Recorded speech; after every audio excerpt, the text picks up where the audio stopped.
Kaugnay po sa mga preparasyon para sa Semana Santa, makakausap natin sa linya ng telepono si Police Colonel Jean Fajardo, spokesperson ng Philippine National Police. Magandang gabi po, Colonel Fajardo.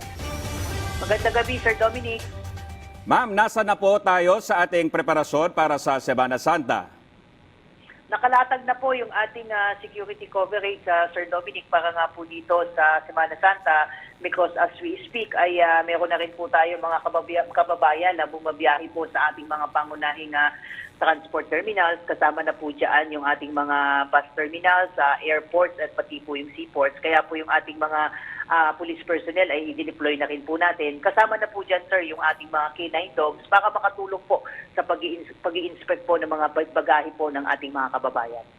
Saang mga lugar ang concentration po ng pagbabantay? Naglagay na rin po tayo ng ating mga police assistance desk sa mga places of worship, pati na rin po doon sa mga pangunahing lansangan na patungo doon sa mga simbahan at syempre doon sa mga major thoroughfares para alalayan at gabayan din po yung mga bumabiyahe po na nating mga kababayan. At syempre, naglagay din po tayo sa ating mga pangunahing terminal at seaports and airports at may mga nakadeploy na po tayo ng mga police personnel natin as we speak po.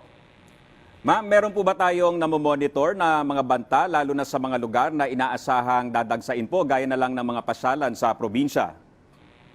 Sa ngayon po ay wala pa naman po tayong natatanggap na anumang seryosong banta para po ma-disrupt itong ating Semana Santa. Subalit hindi po tayo nagkukumpiyansa at pati nga po yung ating mga recreational areas, kasama na po dyan yung mga resort at mga pasyalan at mga tourist destinations ay naglagay na rin po tayo ng ating mga pulis dyan dahil alam po natin na maliban po sa pagtitika sa panahon po ng Semana Santa ay sinasamantala rin po ito ng ilang nating mga kababayan para makapagpahinga at makapagbakasyon. Kaya yung ating mga trained tourist police ay dineploy na rin po natin dyan sa mga lugar na nasabi po.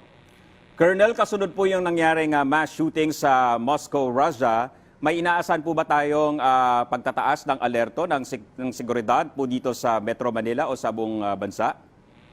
Simula po mamayang ating gabi na 12:01, Sir Dominic, ay magtataas na po tayo ng alert level natin in observance po ng Semana Santa. So effective 12:01 po ng March 25 ay nasa heightened alert na po ang inyong pambansang pulisya. Ma'am, may gagawin pa ba ang PNP sa residential areas na inaasahang may iwan ng mga magbabakasyon sa kanilang mga probinsya?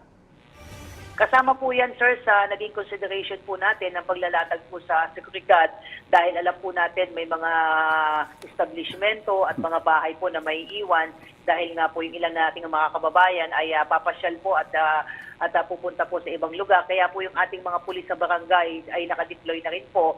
Pati rin po yung ating mga force multipliers ay binigyan na rin po natin ng orientation para po siguraduhin na yung mga oras na alanganin po, lalong-lalo na po yung hating gabi at ang mga unholy hours po ay dapat may mga nakadeploy din po doon at nagro-ronda po para siguraduhin po yung mga naiiwan po ng mga bahay, pati na rin po yung mga establishmento, pati po yung mga gwardiya natin ay inikot na rin po natin yan para palalahanan na dapat mapagmatsyag sila at maging vigilant doon sa mga binabantayan po nilang mga establishmento po. Colonel, panghuli na lang po, ano ang paalala natin sa ating mga kababayan para maging ligtas at maayos o mapayapa ang paggunita nila ng Semana Santa? Colonel. Unang-una po, sir, ay nakikiisa po tayo sa ating mga kapatid sa paggunita nga po ng Semana Santa. On the part of the PNP po, ang lagi po nating paalala, kung tayo po ay babiyahe sa mga matataong lugar, ay ingatan po natin ang ating mga sarili, siguraduhin pong nasa maayos na kondisyon po yung ating mga pangangatawan at wag na po tayo magdala ng napakalaking halaga ng pera, sapat lamang pong pera ang dalhin po nila para po doon sa kanilang mga bakasyon, yung kanila ating mga maliliit na anak, yung ating mga senior citizens ay bantayan din po natin at napakainit po ng kalagayan po ng ating panahon na magbaon po tayo ng mga tubig at ang iwasan po natin na basta magtiwala po sa mga ibang tao na nag-o-offer po ng anumang tulong, baka hindi po natin mapansin ay nasasalisihan na po tayo. At maging mapagmatsyag po tayo sa ating mga kapaligiran. Kung may napapansin po tayo na kahina-hinala ang inyong mga kapulisan ay nandyan lamang po sa paligid, ay lapitan niyo po yon para mabigyan po kayo ng police assistance po. Alright, maraming salamat po, Police Colonel Gene Fajardo, spokesperson ng PNP.